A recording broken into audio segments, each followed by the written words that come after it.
I've never fully understood the popularity of Substack. Why would you give a 10% cut of your revenue to a newsletter subscription service?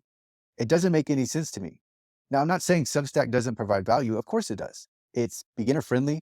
It handles all of the technical side. It's an easy way for someone to monetize their writing. So whether it's a newsletter or you look at it as a blog, it's easy to put your content behind a paywall.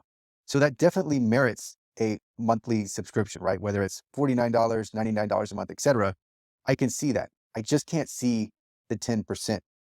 And one, there's a few things I wanted to discuss. One is this is a scaling imbalance, right? Whereas Substack is going to take 10% of your revenue in perpetuity, their offering, what they provide is basically remaining the same.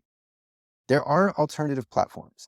And so Ghost and Review come to mind, but people aren't using them. They're using Substack. Substack became trendy, especially because they're getting free advertising from the subdomains, right? It's x.subdomain.com.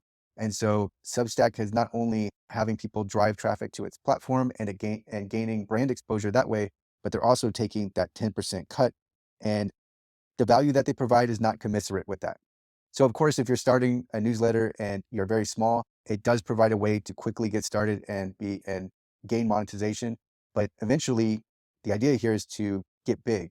And so if you do grow larger, why would you hand over 10%? But many journalists and other prominent figures have driven their audience substantial with a substantial amount of followers. They've driven those followers to Substack and converted them to paying customers, knowing that Substack would take 10%.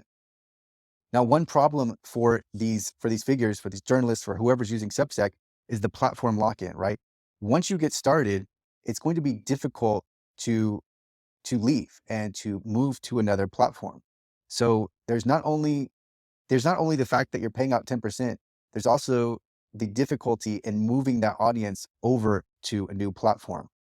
So those were the main points I wanted to cover. This has become something, the revenue share model, the revenue share as a service model has become more popular. It has become something that is becoming more commonplace. And so some other platforms that we see this happening on are Patreon, Apple with the Apple Store taking 30% commissions. Google Play also takes a percentage. Shopify taking a percentage. Etsy gets percentages.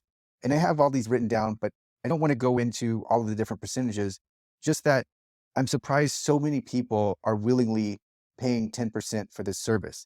But the reason this came back to my attention was I recently found out about BeeHiiv, which is another platform that is not only offering what Substack offers, but it's taking email marketing to a whole new level and monetizing your audience to a whole new level. And what they're doing is really, really cool. And they are not taking that percentage of gross revenue. So that's what I wanted to cover today. I think Substack charges way too much, and I'm surprised people go for it.